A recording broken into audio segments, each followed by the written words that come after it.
देश भर में महिलाओं को और ख़ासकर ये नारा बहुत आम है, बेटी बचाओ बेटी पढ़ाओ। हर किसी के ज़ुबान पे सुना जा सकता है, लेकिन आज बेटी कहीं ना कहीं जी की जंजाल बनती आ रही है। ऐसे जंजाल बन गई है कि एक परिवार का आपस का रिश्ता भी ख़राब हो गया है। आज एक ऐसे केस से आपको रूबरू कराएंगे, मुलाकात कराएंगे, जो कि फरीदाबाद के भड़ाना चौक नगला इनकलेव पार्ट 2 की है। एक महिला, और एक ही नहीं, एक परिवार में 2 शादियां हुई हैं, दोनों सगी बहन हैं और दोनों को कहीं ना कहीं घर में 3 लड़कियां आने की वजह से आज इनको घर से बेघर किया जा रहा है। बात जिस तरीके से यहाँ ये किया जाता है कि महिलाओं की सुरक्षा, महिलाओं की सम्मान, आत्मनिर्भर बनाने की बात होती है, लेकिन एक महिला अपनी बेटियों को पालने के लिए किसी भी हद पर जाने के लिए तैयार है। आज ऐसा ही कुछ नज़ारा आपको इस वीडियो में देखने को मिलेगा। एक घर से 2 महिलाएं निकलकर शासन प्रशासन से भी उनकी विश्वास उठ गया और उन्होंने ये उम्मीद रखा है कि अब हमारे सामने बस एक ही और एक उम्मीद बचा है, तो वो कोर्ट का दरवाज़ा खटखटाना बाकी है।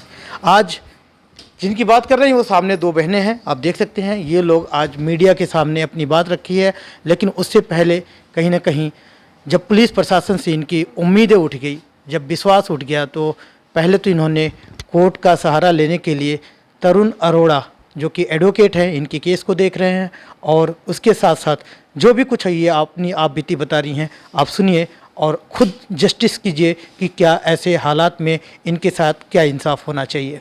मेरा नाम मीना है, मैं भड़ाना चौक पे रहती हूँ फरीदाबाद में, और मेरे पति का नाम सचिन है, हाउस नंबर 383 है। सर, मुझे ससुराल वालों की वजह से टॉर्चर किया जा रहा है। मेरे पे बेटा नहीं है, इसलिए मेरे को टॉर्चर करा जा रहा है। मेरे को घर से निकाला गया है, मेरे को मारपीट करी गई है। मेरे साथ 9 साल हो गए। अच्छा, तो कितने बच्चे हैं आप पर? 3 बेटी हैं, तीनों ऑपरेशन से है। चौथा बेटा हुआ था, वो ख़त्म हो गया। उससे कहते हैं कि तूने हमारा बेटा खा गई, हमारा पोता खा गई। इस वजह से मेरे को टॉर्चर करा जा रहा है कि मैंने चौथा ऑपरेशन भी करवाया, उससे लड़का भी हुआ था, मगर वो ख़त्म हो गया। उसका मेरे पे डाल रहे हैं कि तू हमारा पोता खा गई, हमारा बेटा खा गई, हमारा वंश ख़त्म कर दिया। सर, गए थे चौकी में, गए थे, चौकी वालों ने महिला थाने पे भेजा था। कभी तो ये मैं कर रहे हैं आप लोग? शादी के थोड़े दिन बाद से ही करने लग गए थे। पहले दहेज के लिए करते थे, ये मारपीट करते थे। सर, मेरे को चौकी में मैंने 112 पे कॉल करी थी, मेरे को मारपीट करी थी इन्होंने मेरे को 40 नींद की गोलियां खिला दी थी। ये कब की बात है? ये 20 तारीख मार्च की बात है। अच्छा। 2022 में। आपको कैसे पता कि 40 नींद की गोलियां खिलाई हैं आपको? इन्होंने मेरे को टॉर्चर करा था। अच्छा। और गोलियां खिलाई थी इन्होंने, और उसके बाद मैंने पुलिस वालों पे थोड़ा बहुत होश था, जो पुलिस वालों पे 112 पे फ़ोन किया था मैंने, और वो मेरे को बीके ले गए थे। बीके से मेरे को जवाब दे दिया था, मेरे को सफदरजंग रेफ़र कर दिया था। सर, मैं रहना चाहती हूँ, मगर मेरे हस्बैंड मेरे को रखने के लिए तैयार नहीं है। वो कहते हैं हम सेकंड मैरिज करेंगे, उससे लड़का हो जाएगा, और तूने मेरा वंश ख़त्म कर दिया है। अच्छा।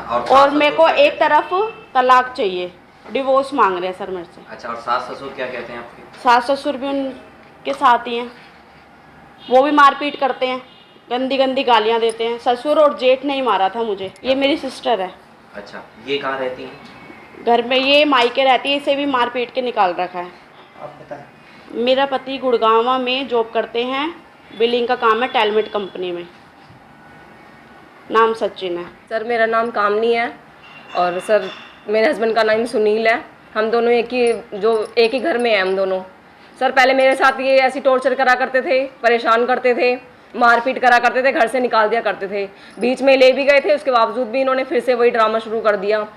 डेली, मतलब कभी रात को 12 बजे कह रहे हैं मेरे घर से निकलो, कभी कह रहे हैं कि 12 बजे, ऐसे सर ये डेली के डेली यही हो रखा था। आपकी शादी को कितना टाइम हो गया? सर, हम दोनों की शादी एक ही दिन हुई थी, मतलब 17 जुलाई 2013 में हुई थी। और सर, मेरे पास भी 2 बच्चे हैं, एक लड़का एक लड़की है। सर, उसके बावजूद भी ये लोग नहीं रखते, इन्होंने बहुत परेशान कर रखा है।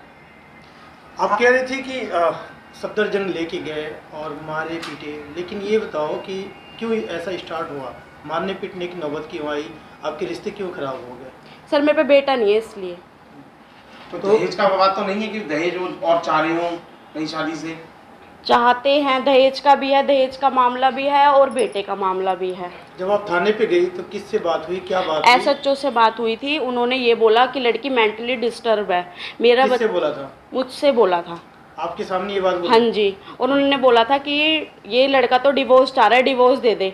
मैं तो रहना चाहती हूँ इनके साथ, मुझे डिवोर्स नहीं चाहिए। मेरी 3 बेटियाँ, उनका कौन खर्चा उठाएगा? उन्होंने बोला ये खर्चा देने के लिए तैयार है, ये 7,000 रुपये हर मंथ दे करेगा तेरे को, और ये खर्चा उठाने के लिए तैयार है, तेरे को एक कमरा दिलवा देगा, मगर तेरे साथ ये नहीं रहेगा।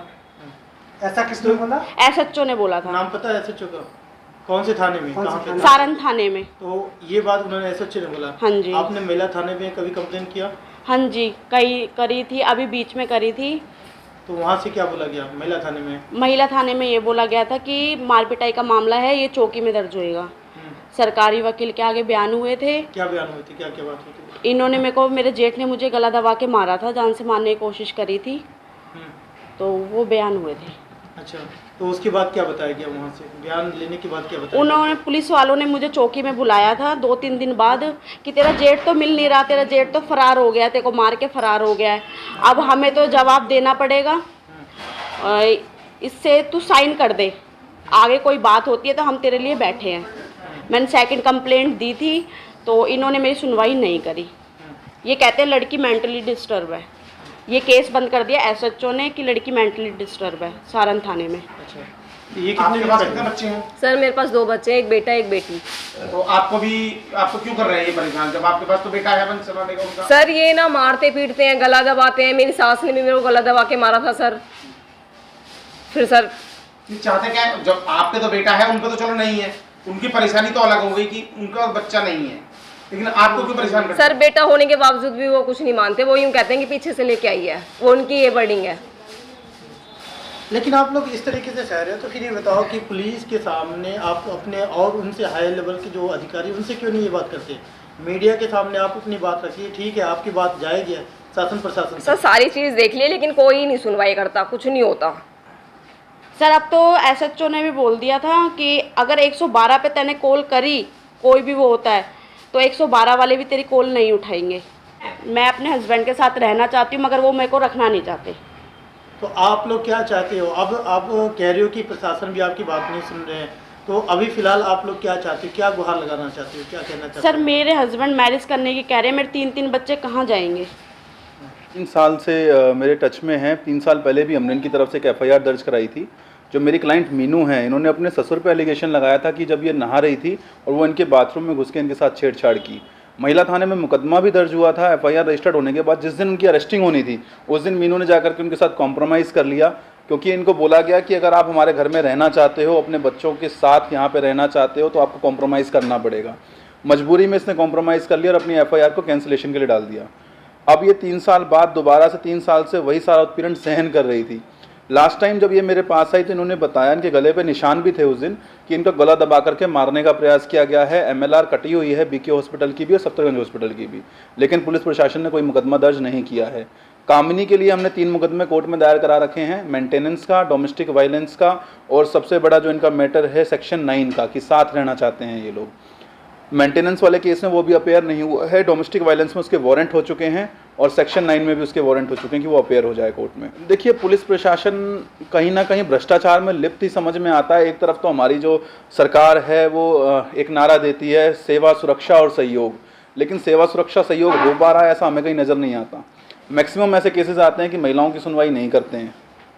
अगर देखा जाए, ये कह रही है यहाँ पे कि SHO जो है सेटलमेंट की बात कर रही है, ये तो बहुत बड़ी बात है। अगर एक परिवार चाहता है कि हम परिवार के साथ में रहें, दूसरे SHO साहब इसका क्या रोल बनता है? सर वही समझ में नहीं आता, क्योंकि किसी भी पुलिस ऑफिसर को तलाक करवाने का अधिकार नहीं है। वो माननीय न्यायालय का मामला है कि तलाक होता है या सेक्शन 9 में साथ रहने की डायरेक्शन दी जाती है, लेकिन पुलिस अपनी वर्दी का गलत प्रयोग करते हुए हमेशा एक दबाव बनाती है कि लड़कियों के ऊपर आप तलाक ले लो और अलग हो जाओ। 7,000 रुपये महीना आपको दिया जाएगा। आप एक छोटी सी चीज़ समझें कि जिस बच्ची के 3 बच्चे हों आगे, वो अपने 3 बच्चों के साथ अलग रह करके 7,000 रुपये में गुजारा करे और उसका पति दूसरी शादी करे, क्या ये न्यायोचित है? लेकिन प्रशासन भ्रष्टाचार में लिप्त होकर के ऐसी बातें करता है, जो गंभीर विषय है, और अगर ऐसा ही चलता रहेगा तो पुलिस प्रशासन से तो विश्वास उठ ही जाएगा लोगों कहीं ना कहीं महिला जो पुलिस है उसको बड़ा सशक्त बताया जाता है, लेकिन एक बार जब इन्होंने कॉल किया, कह रही कि महिला थाने पे भी हमने इसको रिपोर्ट किया है, तो उन्होंने ये कह के बल्ला झाड़ लिया कि ये विवाद का है, आपसी लड़ाई का है मामला, इसलिए आपको पर्वतीय चौकी में ट्रांसफर किया जा रहा है। देखिए, वो महिला बल्ला झाड़ संबंधित दिया। कोई भी अपराध हो उसके लिए सीधा सा डायरेक्शन है कि महिला थाने में अपराध की रिपोर्ट दर्ज की जाएगी। और हालांकि कानून तो ये कहता है कि अपराध कहीं भी घटित हुआ हो, शिकायतकर्ता उसका मुकदमा 0 FIR में कहीं भी दर्ज करा सकता है, लेकिन प्रशासनिक अधिकारी शायद भ्रष्टाचार में लिप्त होकर के इनके साथ कोई कार्रवाई नहीं करना चाहे। हमने माननीय न्यायालय में 156(3) की एक पिटीशन दायर करी है। साथ ही साथ पुलिस को भी हमने एक नोटिस दिया है CRPC 166 में कि आपका जो राइट है वो ये आपको मुकदमा दर्ज करना पड़ेगा। ऑनरेबल सुप्रीम कोर्ट की भी डायरेक्शन 154(3) के अंदर CRPC में पुलिस प्रशासन कोई भी FIR दर्ज करने से मना नहीं कर सकती। शिकायतकर्ता की शिकायत प्राप्त होते ही पहले वह मुकदमा दर्ज करेगी, उसके बाद इन्वेस्टिगेशन करेगी कि रिपोर्ट सच्ची है या झूठी। लेकिन यहाँ पर अभी तक मुकदमा दर्ज नहीं किया गया है, तो हमारी कोशिश ये है कि भ्रष्टाचार जो फैला करके अधिकारी काम कर रहे हैं उनको भी सस्पेंड करवाया जाए।